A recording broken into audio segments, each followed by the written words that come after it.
ನಮಸ್ಕಾರ. ವಿಶೇಷ ಕಾರ್ಯಕ್ರಮಕ್ಕೆ ತಮ್ಮೆಲ್ಲರಿಗೂ ಆದರದ ಸ್ವಾಗತ. ನಾನು ರಂಗನಾಥ್ ಭಾರದ್ವಾಜ್. ಸಾಕಷ್ಟು ಸಂಗತಿಗಳನ್ನು ಮಾತಾಡಬೇಕು. ಪ್ರಮೋದ್ ಶಾಸ್ತ್ರಿ ಕೂಡ ನಮ್ಮ ಜೊತೆಗೆ ಇದ್ದಾರೆ, ಜೊತೆಗೆ ತಜ್ಞರು ಕೂಡ ನಮ್ಮ ಜೊತೆಗೆ ಜಾಯಿನ್ ಆಗ್ತಾ ಇದ್ದಾರೆ.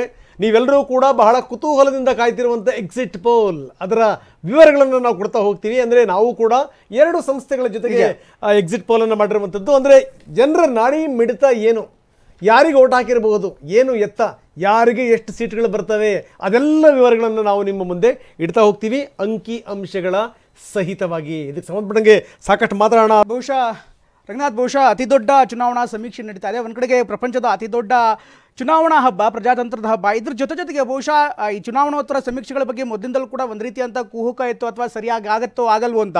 2002ರಿಂದ ಅಥವಾ 2000 ಇಸ್ವಿಯಿಂದ ಸಾಲು ಚುನಾವಣೋತ್ತರ ಸಮೀಕ್ಷೆಗಳು ಆಗಿದೆ. ಆಗಲೂ ಕೂಡ ಸಾಕಷ್ಟು ಪ್ರಶ್ನೆಗಳಿದೆ. ಆದರೆ ಇತ್ತೀಚೆಗೆ ಸುಮಾರು 2014ರ ಬಳಿಕ ನೋಡುವಂಥ ಸಮೀಕ್ಷೆಗಳಲ್ಲಿ ಹೊಸ ಅಂಕಿಅಂಶಗಳನ್ನು ಜೊತೆಗೆ ಸೈಂಟಿಫಿಕ್ ಆಗಿ ಮಾಡಿರುವಂಥ ಸರ್ವೆಗಳು, ರಾಜಕೀಯದ ಪರಿಣಿತಿ ಏನಿದೆ ಅದರ ಜೊತೆಗೆ ಡಾಟಾ ಅನಾಲಿಸಿಸು ಕೂಡ ಆಗಿರುವಂಥ ಹಿನ್ನೆಲೆಯಲ್ಲಿ ಈ ನಿಖರ ಫಲಿತಾಂಶಕ್ಕೆ ಹತ್ತಿರವಾಗಿರುತ್ತೆ. ಬಹುತೇಕ ಆಲ್ಮೋಸ್ಟ್ 90% ಅಥವಾ 95% ನಿಖರತೆ ಇದೆ. ಈಗ TV9 ಕೂಡ ಸಂಪೂರ್ಣವಾದಂಥ ವಿವರಗಳೊಂದಿಗೆ ನಿಮಗೆ ಮಾಹಿತಿಯನ್ನು ನೀಡ್ತಾ ಇದೆ. ಬಹುಶಃ ಇವತ್ತಿನ ಎಕ್ಸಿಟ್ ಪೋಲ್ ಏನು ಕೊಡ್ತಾ ಇದ್ದೀವಿ ನಾವು, TV9 ಪೋಲ್ ಸ್ಟಾಟ್ ಮತ್ತು ಪೀಪಲ್ಸ್ ಇನ್ಸೈಟ್ ಈ ಒಂದು ಸಂಸ್ಥೆಗಳಿಂದ ಮಾಡಿರುವಂಥ ಒಂದು ಸಮೀಕ್ಷೆ ಇದಾಗಿದೆ. ಇದರ ಜೊತೆಗೆ ಯಾವ್ಯಾವ ರಾಜ್ಯಗಳಲ್ಲಿ ಏನೇನಾಗಿದೆ, ಪ್ರತಿಯೊಂದು ರಾಜ್ಯದಲ್ಲೂ ಕೂಡ ತನ್ನದೇ ಆದಂಥ ಬೇರೆ ಆಸ್ಪೆಕ್ಟ್ಸ್ಗಳು, ಬೇರೆ ವಿಚಾರಗಳು, ಬೇರೆ ವಿಷಯಗಳು ಚುನಾವಣೆ ಮೇಲೆ ಪರಿಣಾಮ ಬೀರಿದೆ. ಅದರಲ್ಲೂ ದಕ್ಷಿಣ ಭಾರತದಲ್ಲಿ ಜನ ಯಾವ ರೀತಿ ಮತದಾನ ಮಾಡಿದ್ದಾರೆ, ಯಾವ ರೀತಿ ಅದರ ಇಂಪ್ಯಾಕ್ಟ್ ಆಗಿದೆ ಅನ್ನೋದು ಒಂದು ಭಾಗ ಆದರೆ, ಇನ್ನು ಉತ್ತರ ಭಾರತದ ಭಾಗದಲ್ಲಿ ಯಾವ ರೀತಿ ಆಗಿದೆ ಅದು ಒಂದು. ಇದರ ಜೊತೆಗೆ ಈ ಬಾರಿಯ ಟ್ರೆಂಡ್ ಸೆಟರ್ ಅಥವಾ ಚುನಾವಣೆಯ ಫಲಿತಾಂಶವನ್ನು ಹೊಸ ದಿಕ್ಸೂಚಿ ಕೊಡುವಂಥ ಯಾವ್ದಾದ್ರು ಸಾಧ್ಯತೆ ಇದ್ದರೆ ಅದು ಪೂರ್ವ ಭಾರತದಲ್ಲಿ BJP ಯಾವ ರೀತಿ ಪರ್ಫಾರ್ಮೆನ್ಸ್ ಮಾಡಿದೆ ಅನ್ನೋ ಒಂದು ವಿಚಾರ ಆದರೆ, ದಕ್ಷಿಣ ಭಾರತದಲ್ಲಿ ಕಾಂಗ್ರೆಸ್ ಯಾವ ರೀತಿ ಪರ್ಫಾರ್ಮ್ ಮಾಡಿದೆ ಅದು ಕೂಡ ಅಷ್ಟೇ ಮಹತ್ವವಾದಂಥ ವಿಚಾರ ಆಗುತ್ತೆ. ಎಲ್ಲ ವಿಚಾರದ ಬಗ್ಗೆ ಮಾತಾಡೋಣ. ಅಂಕಿಅಂಶಗಳನ್ನ ಮುಂದಿಟ್ಟು ನಿಮಗೆ ಎಲ್ಲ ವಿವರಗಳನ್ನು ನೀಡ್ತಾ ಹೋಗ್ತೀವಿ. ನಮ್ಮ ಜೊತೆಗೆ ವಾರ್ ರೂಮಿಂದ ಮಾಲ್ತೇಶ್ ಕೂಡ ಜಾಯ್ನ್ ಆಗ್ತಾರೆ. Maltesh, over to you. Maltesh, thank you Pramod. ಹೌದು, ಈಗ ನಾವು ಗಮನಿಸ್ತಾ ಇರುವಂಥದ್ದು ಅಂತ ಅಂದರೆ 543 ಪೈಕಿ ಈಗ ಆಲ್ರೆಡಿ ಒಂದು ಮತದಾನ ಸಂಬಂಧಪಟ್ಟ ಹಾಗೆ ಬಿಜೆಪಿಗೆ ಒಂದು ಬೋನಸ್ ಆಗಿ ಹೋಗಿದೆ. ಯಾಕಂದರೆ ಸೂರತ್ಗೆ ಸಂಬಂಧಪಟ್ಟ ಹಾಗೆ ಮುಖೇಶ್ ದಲಾಲ್ ಈಗ ಆಲ್ರೆಡಿ ಘೋಷಿತ ಅಭ್ಯರ್ಥಿ ಅನ್ನುವಂತಹ ವಿಚಾರವಾಗಿ.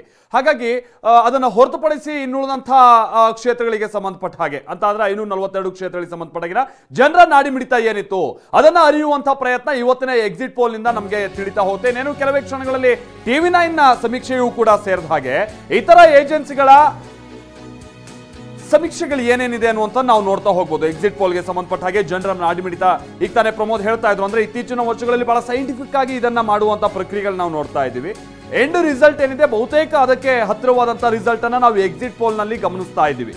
ಅದರಲ್ಲೂ ಈಗ ಒಂದು 10-12 ವರ್ಷಗಳಿಂದ ನಾವು ಗಮನಿಸ್ತಾ ಇರುವಂತದ್ದು ಅದು ಲೋಕಸಭಾ ಚುನಾವಣೆಗಾಗಿರ್ಬೋದು, ವಿಧಾನಸಭಾ ಚುನಾವಣೆ ಅಥವಾ ಇನ್ನಿತರ ಯಾವುದೇ ಚುನಾವಣೆಗಳಿಗೆ ಸಂಬಂಧಪಟ್ಟಂಗೆ. ಸೊ ಎಕ್ಸಿಟ್ ಪೋಲ್ ನಲ್ಲಿ ಹೊರಬಿದ್ದಂತ ಭವಿಷ್ಯ ಏನು ಅನ್ನುವಂಥದ್ದನ್ನ ನೀವು ಕೆಲವೇ ಕ್ಷಣಗಳಲ್ಲಿ ಗಮನಿಸಬಹುದು. ಇಂಟ್ರೆಸ್ಟಿಂಗ್ಲಿ ಕರ್ನಾಟಕದ ವಿಚಾರ ಈ ಸಲ ಬಹಳ ಕುತೂಹಲ ಹುಟ್ಟಿಸ್ತಾ ಇದೆ. ಯಾಕಂತಾರೆ ಹೌದು, ಕಳೆದ ಬಾರಿ ಕಾಂಗ್ರೆಸ್ JDS ಮೈತ್ರಿ ಮಾಡಿಕೊಂಡು ಕಾಂಗ್ರೆಸ್ 21 ಕ್ಷೇತ್ರಗಳಲ್ಲಿ ಕಣಕ್ಕಿಳಿದಿತ್ತು, JDS 7 ಕ್ಷೇತ್ರಗಳಲ್ಲಿ ಕಣಕ್ಕಿಳಿದಿತ್ತು. ಆದರೆ ಈ ಬಾರಿ ಸನ್ನಿವೇಶ ಭಿನ್ನವಾಗಿದೆ. JDS ಈ ಬಾರಿ NDA ಮೈತ್ರಿಕೂಟದಲ್ಲಿರುವಂತಹ ಕಾರಣಕ್ಕಾಗಿ 3 ಸ್ಥಾನಗಳಲ್ಲಿ ಸ್ಪರ್ಧಿಸಿದೆ, ಬಿಜೆಪಿ 25 ಸ್ಥಾನಗಳಲ್ಲಿ ಸ್ಪರ್ಧಿಸಿದೆ. ಇದು ಬಿಜೆಪಿಗೆ ಬಹಳ ಅನುಕೂಲ ತಂದುಕೊಡಬಹುದು. ಅದರ ಜೊತೆಗೇನೆ ಕಾಂಗ್ರೆಸ್ ಗ್ಯಾರಂಟಿ ಅಸ್ತ್ರವನ್ನ ಈ ಬಾರಿ ಮುಂದಿಟ್ಟು ಚುನಾವಣೆ ಎದುರಿಸಿರುವಂತಹ ಕಾರಣಕ್ಕಾಗಿ ಕರ್ನಾಟಕದ ಜನ ಕಾಂಗ್ರೆಸ್ಗೆ ಯಾವ ಮಟ್ಟಿಗೆ ಈ ಬಾರಿ ಒಲವನ್ನ ತೋರಿಸಿರ್ಬೋದು. ಈ ಬಾರಿ ಗೆಲುವು ಅದು ಮೋದಿಗ ಅಥವಾ ಇಂಡಿಯಾ ಒಕ್ಕೂಟಕ್ಕ ಅಥವಾ ಅದು ರಾಹುಲ್ ಗಾಂಧಿಗ ಅನ್ನುವಂಥದ್ದು ಬಿಂಬಿತ ಆಗ್ತಾ ಇರುವಂಥದ್ದು ನಾವು ನೋಡ್ತಾ ಇದ್ವಿ. 3ನೇ ಬಾರಿಗೆ ಸತತವಾದಂತಹ ದಿಗ್ವಿಜಯವನ್ನ ಸಾಧಿಸೋದಕ್ಕೆ ಪ್ರಧಾನಿ ಮುಂದೆ ಒಂದು ಅವಕಾಶ ಇದೆ. ಅದರಲ್ಲಿ ಸಕ್ಸಸ್ ಆಗ್ತಾರಾ ನೋಡ್ಬೇಕಿದೆ. ಮೋದಿ ಗೆಲುವಿನ ಓಟಕ್ಕೆ ಬ್ರೇಕ್ ಹಾಕೋಕೆ ಅವಕಾಶನ ಕೈಪಡೆಗೆ ಅಥವಾ ಇಂಡಿ ಒಕ್ಕೂಟಕ್ಕೆ? ಇಂಡಿಯಾದ ಕೈ ಬಲಪಡಿಸ್ತಾನ ಭಾರತದ ಮತದಾರ? ಸೊ ಈ ರೀತಿಯಾದಂತಹ 10 ಪ್ರಶ್ನೆಗಳು ನಮ್ಮ ಮುಂದೆ ಈ ಬಾರಿ ಇರುವಂಥದ್ದು. ಅದಾದ ನಂತರ ಈ ಬಾರಿ ನಾವು ಚುನಾವಣೆಗೆ ಸಂಬಂಧಪಟ್ಟ ಹಾಗಿನ ಪ್ರಣಾಳಿಕೆಯ ಸಂದರ್ಭದಲ್ಲಿ ಮತದಾರರಿಗೆ ಕೊಟ್ಟಿರುವಂತಹ ಭರವಸೆಗಳು ಯಾವ ಮಟ್ಟಿಗೆ ಎಫೆಕ್ಟ್ ಆಗಬಹುದು, ಜನ ಆ ಮಟ್ಟಿಗೆ ಏನಾದ್ರು ಒಲವನ್ನ ತೋರಿಸಿದ್ದಾರೆ, ಇದೆಲ್ಲ ಒಂದು ಪ್ರಶ್ನೆ.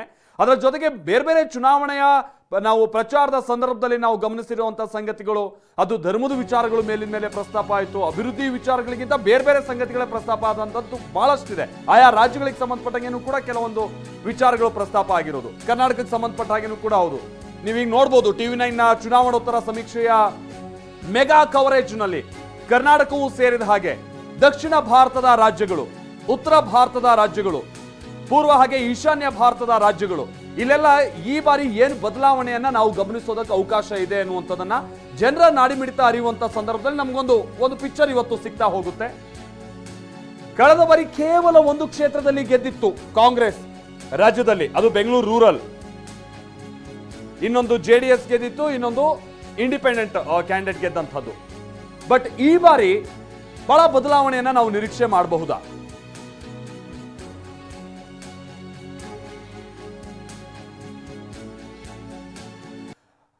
ನಾವು ಎಕ್ಸಿಟ್ ಪೋಲ್ ನ ಇವತ್ತಿನ ರಿಸಲ್ಟ್ ಅನ್ನ ನೋಡೋದಕ್ಕಿಂತ ಮುನ್ನ, ಅಂದ್ರೆ 2024ರ ಚುನಾವಣಾ ಫಲಿತಾಂಶದ ಎಕ್ಸಿಟ್ ಪೋಲ್ ನ ನಾವು ನೋಡೋದಕ್ಕಿಂತ ಮುನ್ನ 2019ರ ಚಿತ್ರಣ ಏನಿತ್ತು ಅನ್ನುವಂಥದ್ದನ್ನ ನಿಮ್ಮ ಮುಂದೆ ನಾವು ಮೊದಲಿಗೆ ಅದನ್ನ ಪ್ರಸ್ತುತಪಡಿಸ್ತಾ ಹೋಗ್ತೀವಿ. 2019ರ ಚುನಾವಣೆಯ ಸಂದರ್ಭದಲ್ಲೂ ಕೂಡ ಬಿಜೆಪಿಗೆ ಬಹಳ ಅನುಕೂಲಕರವಾದಂತಹ ಸಂಗತಿಗಳು ಬಹಳ ಇತ್ತು. ಅದು ಪುಲ್ವಾಮಾ ಅಟ್ಯಾಕ್ ಬೇರೆ ಆ ಸಂದರ್ಭದಲ್ಲಿ ಆದಂತಹ ಕಾರಣಕ್ಕಾಗಿ ಜನರ ವೋಟಿಂಗ್ ಪ್ಯಾಟರ್ನೇ ಬದಲಾಯಿತು ಅಂತ ಈಗಲೂ ಕೂಡ ವಿಶ್ಲೇಷಿಸಲಾಗುತ್ತೆ. ಬಿಜೆಪಿಯ ಬಲಾಬಲ 2019ರಲ್ಲಿ ದಕ್ಷಿಣ ಭಾರತದಲ್ಲಿ ಕರ್ನಾಟಕದಲ್ಲಿ 25 ಕ್ಷೇತ್ರಗಳನ್ನ ಗೆದ್ದಿತ್ತು 28ರ ಪೈಕಿ. 2014ರ ಚುನಾವಣೆಗೆ ಕಂಪೇರ್ ಮಾಡಿದ್ರೆ 2019ರ ಚುನಾವಣೆಯಲ್ಲಿ ಬಿಜೆಪಿ ತನ್ನ ಬಲವರ್ಧನೆಯನ್ನು ಬಹಳ ಚೆನ್ನಾಗಿ ಉತ್ತಮಪಡಿಸ್ಕೊಂಡಿತ್ತು ಕರ್ನಾಟಕದಲ್ಲಿ. ಕೇರಳ ಒಂದು ಕ್ಷೇತ್ರವನ್ನು ಗೆಲ್ಲೋದಕ್ಕೆ ಆಗಿರಲಿಲ್ಲ. ತಮಿಳುನಾಡು 2014ರಲ್ಲಿ ಒಂದು ಕ್ಷೇತ್ರವನ್ನ ಗೆದ್ದಿತ್ತು ಬಿಜೆಪಿ, ಆದರೆ 2019ರಲ್ಲಿ ಆ ಕ್ಷೇತ್ರವನ್ನ ಕೂಡ ಕಳ್ಕೊಳ್ತು. ಇಲ್ಲಿ ತಮಿಳುನಾಡಿನಲ್ಲಿ. ಆಂಧ್ರ ಪ್ರದೇಶ ಗೆಲ್ಲೋದಕ್ಕೆ ಸಾಧ್ಯ ಆಗಿರಲಿಲ್ಲ ಆಂಧ್ರ ಪ್ರದೇಶದಲ್ಲಿ. ತೆಲಂಗಾಣದಲ್ಲಿ 4 ಕ್ಷೇತ್ರಗಳನ್ನ ಗೆದ್ದಿತ್ತು ಬಿಜೆಪಿ. ಈ ಬಾರಿ ಇನ್ಫ್ಯಾಕ್ಟ್ ಕರ್ನಾಟಕದಲ್ಲಿ ಏನಾದರೂ ಸೀಟ್ಗಳು ಕಮ್ಮಿ ಆದರೂ ಕೂಡ ತೆಲಂಗಾಣ, ಆಂಧ್ರ ಪ್ರದೇಶ, ತಮಿಳುನಾಡಿನ ಮೇಲೆ ಹೆಚ್ಚಿನ ಭರವಸೆಯನ್ನ ಇಟ್ಟಿದೆ ಬಿಜೆಪಿ. ಇದೇ ಇಲ್ಲಿ ಬಿಜೆಪಿ ಮಾಡಿರುವಂತಹ ಸ್ಟ್ರಾಟಜಿ.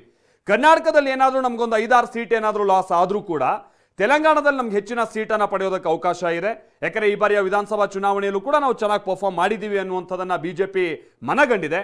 ಆಂಧ್ರ ಪ್ರದೇಶಕ್ಕೆ ಚುನಾವಣೆಗೆ ಸಂಬಂಧಪಟ್ಟ ಹಾಗೆ ಅಲ್ಲಿ ಈ ಬಾರಿ ಹೊಸ ಮೈತ್ರಿಯ ಸ್ಟ್ರಾಟಜಿಯನ್ನ ಇಟ್ಕೊಂಡು ಆಂಧ್ರ ಪ್ರದೇಶದ ಚುನಾವಣೆಗೆ ಧುಮುಕಿರುವಂತಹ ಕಾರಣಕ್ಕಾಗಿ ಆಂಧ್ರದಲ್ಲೂ ಈ ಬಾರಿ ನಮಗೆ 3-4 ಸ್ಥಾನಗಳು ಗೆಲ್ಬಹುದು ಅನ್ನುವಂಥ ನಿರೀಕ್ಷೆ ಇದೆ. ನಾನು ಮೊದಲೇ ಹೇಳಿದಾಗೆ 2014ರಲ್ಲಿ ಕನ್ಯಾಕುಮಾರಿಯನ್ನ ಗೆದ್ದಿದ್ದಂಥ ಬಿಜೆಪಿ ತಮಿಳುನಾಡಿನಲ್ಲಿ 2019ರಲ್ಲಿ 0 ಸಾಧನೆ. ಆದರೆ ಈ ಬಾರಿ ಅಲ್ಲಿ ಅಣ್ಣಾಮಲೈ ನೇತೃತ್ವದಲ್ಲಿ ಬಹಳ ಪ್ರಯತ್ನವನ್ನ ಬಿಜೆಪಿ ಮಾಡ್ತಾ ಇದೆ. ಹಾಗಾಗಿ ತಮಿಳುನಾಡಿನಲ್ಲಿ ನಾವು ಈ ಬಾರಿ ಮತ್ತೆ ಖಾತೆ ತೆರಿತೀವಿ, ಒಳ್ಳೆ ಪರ್ಫಾರ್ಮೆ ಮಾಡ್ತೀವಿ ಅನ್ನುವಂಥ ನಿರೀಕ್ಷೆಯಲ್ಲಿ ಬಿಜೆಪಿ ಇದೆ. ಆ ಕಾರಣಕ್ಕಾಗಿ ಇದು ಹೇಗೆ ಅನುಕೂಲ ಆಗುತ್ತೆ ಅನ್ನುವಂಥದ್ದನ್ನ ನೋಡಬೇಕಿದೆ. ಆಮೇಲೆ ತಮಿಳುನಾಡಿಗೆ ಒಂದು ಹಂತದಲ್ಲಿ ಈ ಬಾರಿ AIADMKಯ ಬಲ ಇಲ್ಲ ಬಿಜೆಪಿಗೆ. ಹೀಗಾಗಿ ಬಹುತೇಕವಾಗಿ ಈ ಬಾರಿ ಒಂದು ರೀತಿ ಇಂಡಿವಿಜುವಲ್ ಆಗಿ ಹೋರಾಡಬೇಕಾದಂಥದ್ದು ಅನಿವಾರ್ಯತೆ ಇತ್ತು ತಮಿಳುನಾಡಿಗೆ ಸಂಬಂಧಪಟ್ಟಂಗೆ ಬಿಜೆಪಿಗೆ. ಕಾಂಗ್ರೆಸ್ಗೆ ಈ ಬಾರಿಯ DMK ಬಲ ಬಹಳ ಜೋರಾಗಿದೆ ತಮಿಳುನಾಡಿನಲ್ಲಿ. ಹೀಗಾಗಿ ಇಂಡಿಯಾ ಒಕ್ಕೂಟದ ಮತ್ತೊಂದು ಸದಸ್ಯ ಪಕ್ಷ ಕೂಡ ಹೌದು DMK. ಹೀಗಾಗಿ ಹೆಚ್ಚಿನ ಮತಗಳಿಕೆಯನ್ನು ನಾವು ಕೂಡ ತಮಿಳುನಾಡಿನಲ್ಲಿ ಮಾಡ್ತೀವಿ ಅನ್ನುವಂತನ ಕಾಂಗ್ರೆಸ್ ಕೂಡ ಒಂದು ವಿಶ್ವಾಸದಲ್ಲಿದೆ. ಇದು ಸೌತ್ ಇಂಡಿಯಾಕ್ಕೆ ಸಂಬಂಧಪಟ್ಟ ಹಾಗೆ 2019ನ ಕಾಂಗ್ರೆಸ್ನ ಬಲಾಬಲ ಏನಿತ್ತು ದಕ್ಷಿಣ ಭಾರತಕ್ಕೆ ಸಂಬಂಧಪಟ್ಟ ಹಾಗೆ. ಹೌದು, ದಕ್ಷಿಣ ಭಾರತಕ್ಕೆ ಸಂಬಂಧಪಟ್ಟಂಗೆ ಕಾಂಗ್ರೆಸ್ ತನ್ನದೇ ಆದಂತಹ ಒಂದು ಹೋಲ್ಡ್ ಅನ್ನ ಹೊಂದಿದೆ, ಅದರಲ್ಲಿ ಯಾವುದೇ ರೀತಿಯಾದಂತಹ ಮುಲಾಜಿಲ್ಲ. ಕರ್ನಾಟಕದಲ್ಲಿ 2014ರಲ್ಲಿ 9 ಸ್ಥಾನವನ್ನ ಗೆದ್ದಿದ್ದಂತ ಕಾಂಗ್ರೆಸ್ 2019ರಲ್ಲಿ ಕೇವಲ 1 ಸ್ಥಾನಕ್ಕೆ ಇಳಿತು. ಸೊ ಇದು ಕಾಂಗ್ರೆಸ್ಗೆ ಕರ್ನಾಟಕದ ಮಟ್ಟಿಗಿನ ದೊಡ್ಡ ಹೊಡೆತ ಆಗಿತ್ತು. JDS ಜೊತೆಗೆ ಮಾಡ್ಕೊಂಡಿದ್ದಂಥ ಮೈತ್ರಿ ಆ ಸಂದರ್ಭದಲ್ಲಿ ಅನುಕೂಲಕ್ಕೆ ಬಂದಿರಲಿಲ್ಲ ಅನ್ನುವಂಥದ್ದು ಅಷ್ಟೇ ಸ್ಪಷ್ಟ. ಕೇರಳಕ್ಕೆ ಸಂಬಂಧಪಟ್ಟ ಹಾಗೆ ಅಂದ್ರೆ UDFನ ಮುಖೇನವಾಗಿ ಹೋದಂತಹ ಸಂದರ್ಭದಲ್ಲಿ ಕಾಂಗ್ರೆಸ್ಗೆ ಹೆಚ್ಚಿನ ಅನುಕೂಲ ಆಗಿತ್ತು. ಮೈತ್ರಿಗೆ 15 ಸ್ಥಾನಗಳು ಸಿಕ್ಕಿತ್ತು ಎಲ್ಲಿ ಕೇರಳದಲ್ಲಿ. ತಮಿಳುನಾಡಿನಲ್ಲಿ ಅಗೈನ್ DMK ಜೊತೆಗಿನ ಹೊಂದಾಣಿಕೆ ತುಂಬಾ ಚೆನ್ನಾಗಿತ್ತು. ಸ್ಪರ್ಧೆ ಮಾಡಿದಂಥ ಕ್ಷೇತ್ರಗಳ ಪೈಕಿ ಒಳ್ಳೆ ಪರ್ಫಾರ್ಮೆನ್ಸೇ ಮಾಡಿದ್ದಂಥ ಕಾಂಗ್ರೆಸ್ 8 ಕ್ಷೇತ್ರಗಳನ್ನ ತಮಿಳುನಾಡಿನಲ್ಲಿ ಗೆದ್ದಿತ್ತು. ಆಂಧ್ರ ಪ್ರದೇಶದಲ್ಲಿ ಅಂದ್ರೆ ಆಂಧ್ರ ಪ್ರದೇಶ ವಿಭಜನೆ ಆಗೋದಕ್ಕಿಂತ ಮುನ್ನ ಎಷ್ಟೊಂದು ಬಲವಾದಂಥ ಹಿಡಿತವನ್ನ ಹೊಂದಿತ್ತು ಕಾಂಗ್ರೆಸ್. ಅದಾದ ನಂತರದಲ್ಲಿ 2014ರಲ್ಲಿ ಅದನ್ನು ಕಳ್ಕೊಳ್ತು, 2019ರಲ್ಲಿ ಇನ್ನೂ ನೆಲ ಕಚ್ಚಿತು, 0 ಸಾಧನೆ ಆಗಿತ್ತು. ಹೀಗೆ ಕಾಂಗ್ರೆಸ್ಗೆ ಬಹಳ ನಷ್ಟನೂ ಇತ್ತು, ಕೆಲ ಲಾಭನೂ ಕೂಡ ಆಗಿತ್ತು.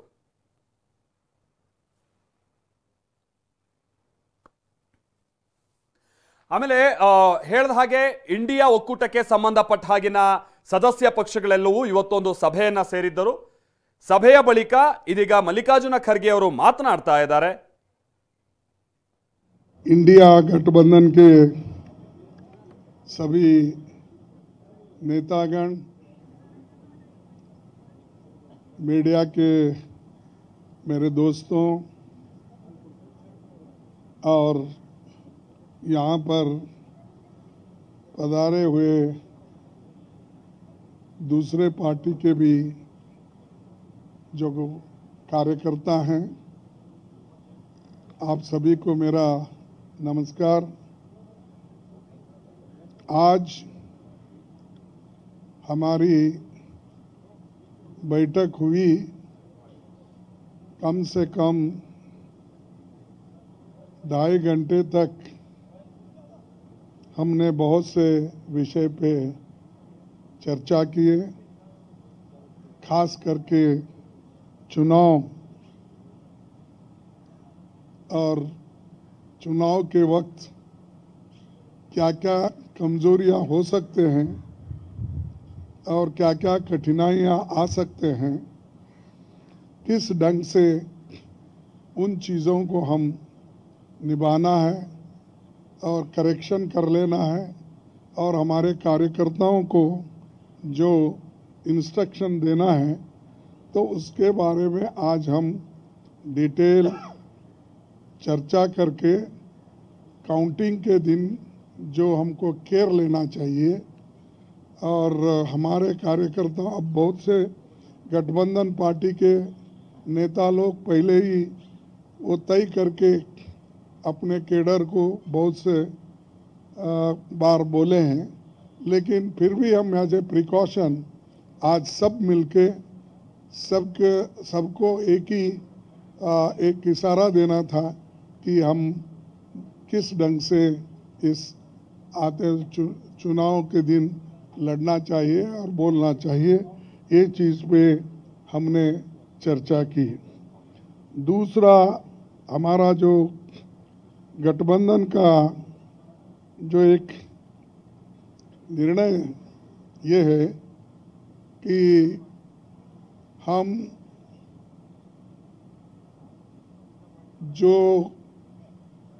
आज बीजेपी और उनके साथी लोग खास करके एग्जिट पोल पे बहुत वो लोग चर्चा करेंगे, और इसीलिए लोगों में कंफ्यूजन नहीं होना और वो जो नैरेटिव देने की कोशिश कर रहे हैं उसको हमने सच्चाई इस देश के लोगों को बताना चाहते हैं।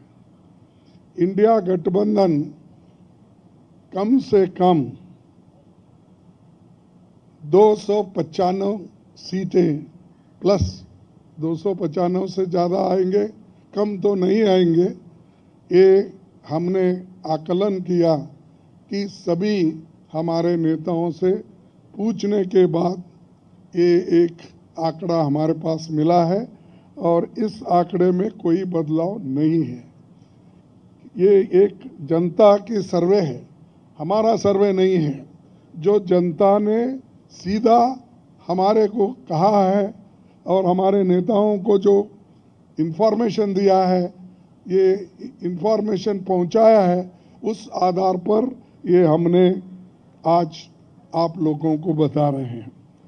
सरकारी सर्वे तो होते हैं क्योंकि उनके पास बहुत से आंकड़े बनाने का, बिगाड़ने का ये पहले से भी है, और उनके चंद जो मीडिया के दोस्त हैं उसको हाई फाई करके वो भी लोग बताते हैं।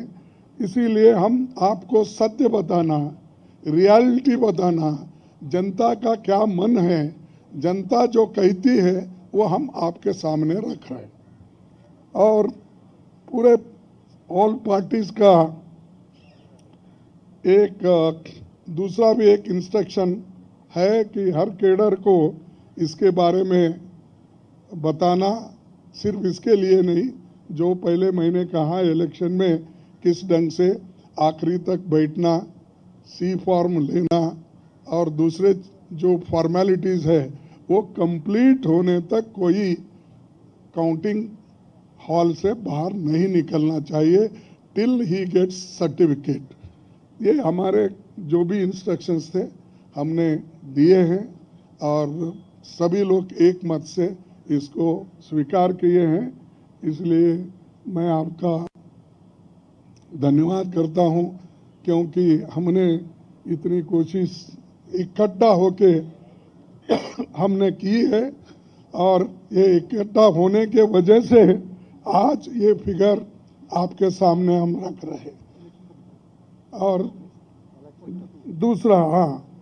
दूसरा इलेक्शन कमीशन के पास भी हम जाएंगे, हम बताएंगे, क्योंकि पहले बैलेट पेपर चंद जगह बाद में गिनते थे, उसमें भी गड़बड़ी हो सकती थी और दूसरे चीज़ों में भी गड़बड़ी हो सकती थी। इसीलिए हम इलेक्शन कमीशन के पास जाके हमारे गठबंधन के लीडर उनको जो कुछ भी हमारे शिकायतें हैं उनके सामने रखेंगे और उनको करेक्शन करके जो मॉडिफिकेशन करके जो ऑर्डर निकालना है और हर डिस्ट्रिक्ट मजिस्ट्रेट को भेजना है या रिटर्निंग ऑफिसर को वो भेजे, जल्द से जल्द ये काम करें। कल हमने समय मांगा है और टुमारो, यस कल बोले तो टुमारो, तो समय मांगा है, इसीलिए वो समय आते ही हम सब लोग मिलके उनसे ये प्रार्थना करेंगे कि भाई जो जो चीज़ें हमने अपने मेमोरेंडम में बताए हैं उसका रेटिफाई करो। यही चीज़ आज अब तक हमारा हुआ। मैं सबको धन्यवाद देता हूं जो हमारे गठबंधन के नेता लोग हैं, सभी लोग अटेंड हो गए और खासकर सीनियर लीडर्स यहाँ जो है, बालो साहब भी है, केजरीवाल जी है, हमारी कल्पना जी भी है, पवार साहब तो पहले भी आए थे, वो पहले से तेजस्वी है, और हमारे अखिलेश जी है, और चंपन सुरेश जी है, और ये येचूरी साहब है। अब मैडम गांधी तो हमारी लीडर है तो, और राहुल जी है, और राजा जी तो कहीं नहीं तो दिखते तो है वो मालूम है। उसके बाद में हमारे CPIM के ML के नेता है, सभी हमारे शिवसेना भी है, सब माफ करना कोई भूल गया तो भी आपको, लेकिन सब लीडर अटेंड करके सीरियसली डिस्कशन करके इस नतीजे पे हम आए हैं और निश्चित रूप से गठबंधन को भारी बहुमत मिलेगी, ये मैं आपको कहने के लिए यहाँ ठहरा हूँ। नमस्कार। हाँ नहीं, मैं बोला सरकारी एग्जिट पोल एक नहीं बोला, वही बोला। इंडिया पार्टी ये है, जनता का सर्वे हमारे पास है, सरकारी सर्वे उनके पास है। मैंने कहा थैंक यू।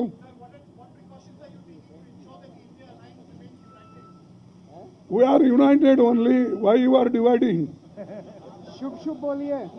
हाँ, और हमें नहीं भाई, इतने लोग यूनाइटेड है। ये बालू जी ऐसा ठहरे हमारे सामने, वो झाड़ के जैसा, इतने लंबे हैं, और सभी लोग हैं, केजरीवाल जी इन्होंने, अखिलेश साहब है, तेजस्वी है, येचूरी साहब है, राजा साहब है, सभी लोग हम यहाँ पर पवार है, और मान है सबसे बड़ा चीफ मिनिस्टर पंजाब, ये सभी लोग हैं। इसीलिए हम एक है, एक रहेंगे।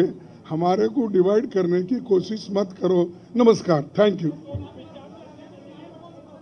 ಖರ್ಗೆ ಅವರ ಮಾತು, ಖರ್ಗೆ ಅವರಿಗೆ ಎಲ್ಲೋ ಒಂದು ಕಡೆಗೆ ತುಂಬ ವಿಶ್ವಾಸ ಇದೆ, ಇಂಡಿಯಾ ಮೈತ್ರಿಕೂಟ ಖಂಡಿತವಾಗಲೂ ಬಹುಮತ ಗಳಿಸುತ್ತೆ ಅಂತ. ಆದರೆ ಅವ್ರು ಹೇಳ್ತಾ ಇದ್ರು ಒಂದು ಮಾತನ್ನ, ಈಗೇನು ಎಕ್ಸಿಟ್ ಪೋಲ್ ಬರುತ್ತಲ್ಲ, ಎಕ್ಸಿಟ್ ಪೋಲ್ ಇದು ಸರ್ಕಾರದ ಎಕ್ಸಿಟ್ ಪೋಲ್, ಇದು ನಮ್ಮ ಈ ಜನತಾ ಸರ್ವೆ ಇದೆಯಲ್ಲ, ಜನತಾ ಸರ್ವೆ ವಿವರಗಳು ನಮ್ಮ ಹತ್ರ ಇದೆ, ನಮಗೊಂದು ವಿಶ್ವಾಸ ಇದೆ ಅನ್ನುವಂಥ ಮಾತು. ಅದಕ್ಕೋಸ್ಕರ ಕಾಂಗ್ರೆಸ್ ಯಾವ ಚರ್ಚೆಗೂ ಕೂಡ ಯಾರನ್ನೂ ಕಳಿಸ್ತಾ ಇಲ್ಲ.